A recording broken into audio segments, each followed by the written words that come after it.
بسم اللہ الرحمن الرحیم۔ السلام علیکم، میں ہوں ساجد گندل۔ آج 26 جون ہے، سال 2022۔ عمران خان کی لاہور میں بڑی ہی دبنگ entry, Hamza Shahbaz and company کی چھٹی ہونے جا رہی ہے۔ آج کیا معمولات ہیں، دلچسپ صورتحال ہے لاہور کے اندر، میں آپ کے سامنے رکھنے جا رہا ہوں۔ جنرل باجوہ کا محمد بن سلمان کو سیلوٹ اور اعزاز کی وصولی پر کچھ لوگ سوالات اٹھا رہے ہیں، بڑا سخت عوامی رد عمل کیوں آیا ہے؟ چودھری خاندان میں لڑائی دو بدو شروع ہو گئی ہے اور اب ایک نیا موڑ آ گیا ہے۔ اس تینوں خبروں کی ڈیٹیل آپ کے سامنے رکھوں گا اور امید کروں گا کہ آپ سماعت کرنے کے بعد ہمیشہ کی طرح اپنے قیمتی فیڈ بیک سے ضرور آگاہ کریں گے۔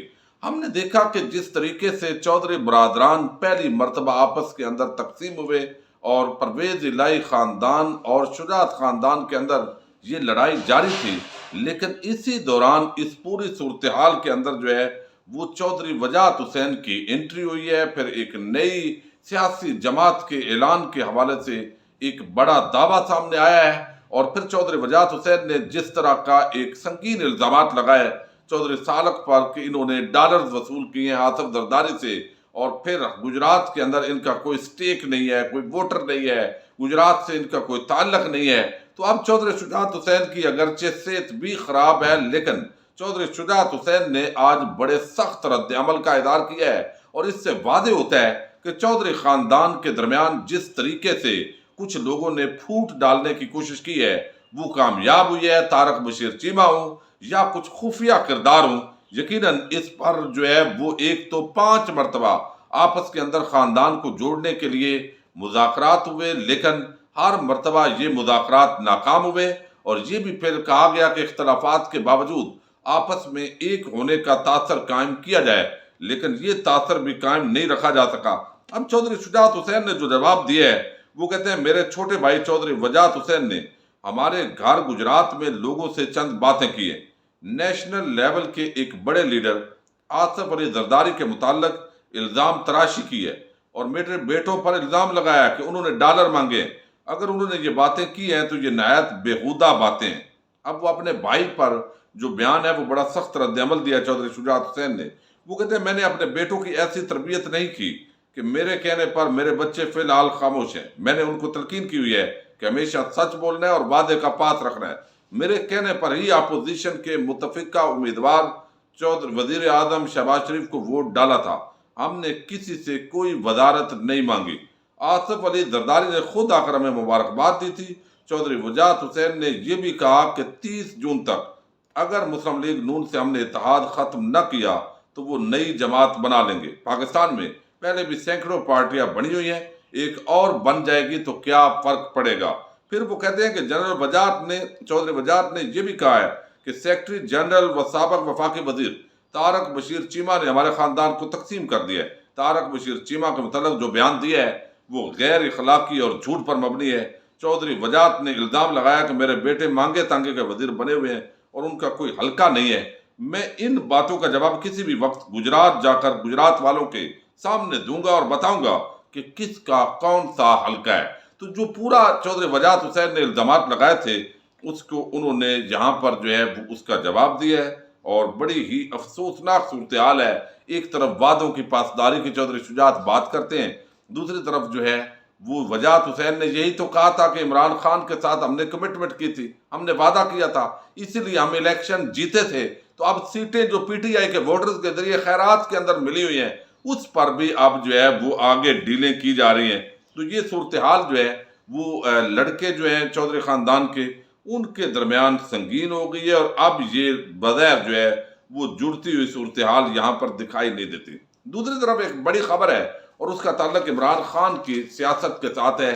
ضمنی انتخابات آپ کو علم ہے پنجاب کے اندر 20 حلقوں میں ہونے جا رہے ہیں۔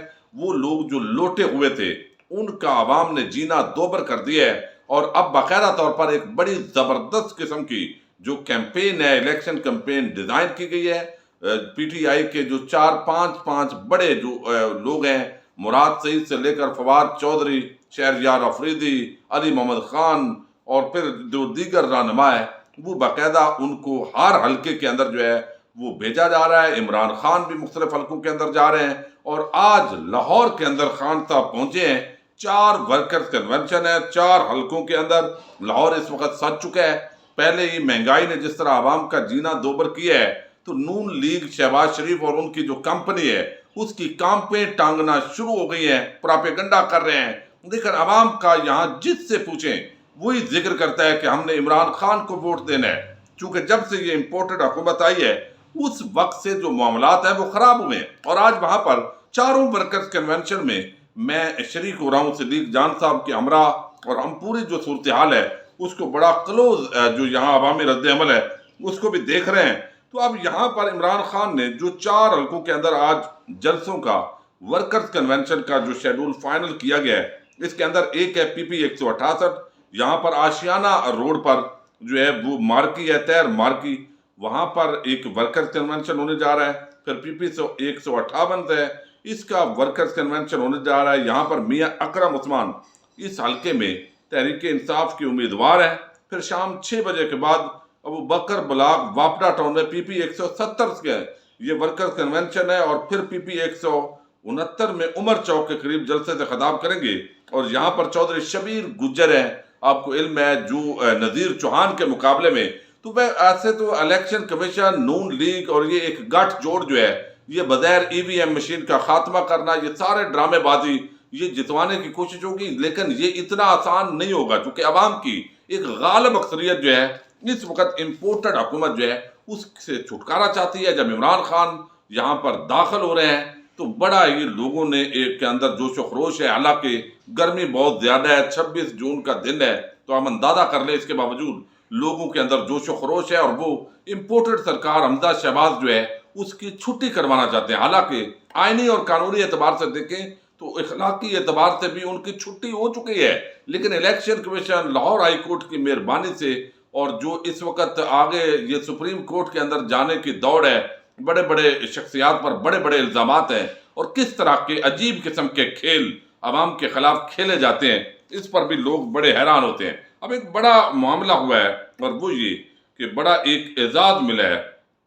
جنرل قمر جاوید باجوہ جو چیف آف آرمی سٹاف ہیں، وہ سعودی عرب کے دورے پر پہنچے ہیں۔ 2 دن پہلے علامہ طاہر اشرفی نے کہا کہ دیکھیں گے جنرل باجوہ کو ایک بڑا اعزاز ملنے جا رہا ہے، اور انہوں نے تو کہا کہ پاکستان کی بلے بلے ہو جائے گی۔ اب یہ سعودی عرب پہنچے ہیں، سعودی عرب کے جو فرما روا ہیں، ظاہر ہے وہ تو بیمار ہوتے ہیں، تو جو وہاں پر سیکنڈ اصل کمانڈ کر رہے ہیں وہ محمد بن سلمان ہیں، اور وہ جو ولی عہد ہیں انہوں نے ایک اعزاز دیا ہے جنرل باجوہ صاحب کو، اور وہ اعزاز یہ ہے کہ یہ king Abdulaziz medal of excellent class سے نوازا گیا جنرل باجوہ آرمی چیف کو، اور آرمی چیف کو باہمی تعلقات کے فروغ اور کاوشوں کے احترام کے اندر یہ اعزاز سے نوازا گیا، یعنی دفاعی معاملات کے اندر جو پاکستان نے سعودی عرب کی معاونت کی ہے، اور پھر جو تعلقات ہیں ان کو بہتر کرنے کے لیے جو کوشش کی ہے، اب اس کو یعنی اس کے اعزاز میں یہ ان کو نوازا گیا ہے، اور باہمی تعلقات اور عسکری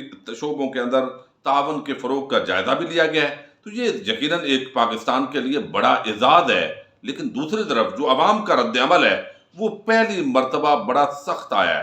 لوگ کہہ رہے ہیں کہ عمران خان کو ہٹانا، کیا اس کے بدلے میں یہ اعزاز دیا گیا ہے؟ اب یہ عجیب قسم کے سوالات پیدا ہو گئے ہیں۔ کیا آگے سعودی عرب اسرائیل کو تسلیم کرنے جا رہا ہے، اور پاکستان کے جو اصل لیڈرشپ ہے، مقتدر حلقے، ان کو رام کرنے کے لیے ان پورے معاملات کے اندر آگے لے جایا جا رہا ہے؟ چونکہ ایک کمپین یہاں پر جب سے رجیم چینج ہوئی ہے، کشمیریوں کا جس طرح سودا کرنے کی کوشش ہو رہی ہے، اور انڈیا کے ساتھ کہا جا رہا ہے کہ فوری تجارت شروع کریں، یہ بلاول کہہ رہے ہیں۔ دوسری طرف اسرائیل کو تسلیم کرنے میں حرج نہیں ہے، ایئر بیسز دینے میں حرج نہیں ہے، یہ ایک پوری رام کہانی جو ہے وہ اس کا آغاز ہو گیا ہے۔ عمران خان نے سخت تنقید کی، اور عوامی رد عمل کی وجہ سے ابھی تک یہ وقتی طور پر خاموش ہیں، لیکن بلی تھیلے سے باہر آ چکی ہے۔ یہی وجہ ہے کہ یہاں پر جو ہے وہ جنرل قمر جاوید باجوہ، جن کو یہ سعودی عرب کی طرف سے اعزاز ملا ہے، لیکن اتنی سخت تنقید ہو رہی ہے، اور عوام یہ سمجھتی ہے کہ شاید امریکہ کی نوکری کی گئی ہے، اور وہ آپریشن رجیم چینج بعض لوگوں کا کہنا ہے یہ مکمل کیا گیا، عمران خان کو راستے سے ہٹانا تھا، اس کے بدلے میں یہ اعزازات دیے جا رہے ہیں۔ لیکن دوسری طرف یہ بھی سوال پیدا ہوتا ہے کہ دو ملکوں کے تعلقات کی بہتری میں کسی ملک کے اندر آرمی چیف کا کیا کردار ہوتا ہے، وزیر دفاع وہ کیوں عام نہیں ہوتا، پاکستان کی وزارت خارجہ کیوں عام نہیں ہوتی، یہ تعلقات کا جو فروغ ہے یہ وزیر خارجہ یا اس ملک کا جو وزیر اعظم ہے اس کو یہ ایوارڈ کیوں نہیں ملتا۔ پاکستان کے اندر چونکہ اسٹیبلشمنٹ کا جو رول ہے اور مختلف ممالک کے ساتھ جو ڈیل کی جاتی ہے، جو چلا جاتا ہے، تو گارنٹی ان کی اکثر چلتی ہے، سیاسی حکومتیں آتی جاتی ہیں، ایک اندرونی پالیٹکس ہے۔ اس تناظر کے اندر یہ army chief general Qamar Javed Bajwa کو یہ ایوارڈ دینا انتہائی اہمیت کا عمل ہے، لیکن عوام کا جو سخت رد عمل ہے وہ پہلی مرتبہ دیکھنے میں آیا ہے۔ حالانکہ روٹین کے اندر اس کو ایک بڑے اعزاز کے ساتھ اس کی تکریم کی جاتی کہ بڑا زبردست جو ہے یہ اعزاز ملا ہے، تو یہ ایک رد عمل ہے۔ بہرحال اس پر اصل جو فیصلہ ہے وہ تو آپ کا ہے، لیکن بہرحال army chief general Qamar Javed Bajwa جو ہے ان کو آج جو ہے وہ بڑے زبردست اعزاز سے سعودی عرب کے ولی عہد نے نوازا ہے، اور آگے رجیم چینج کے بعد پاکستان کے حالات اور واقعات کیا رخ اختیار کرتے ہیں اس پر بات کرتے رہیں گے۔ اجازت دیجیے، اللہ حافظ۔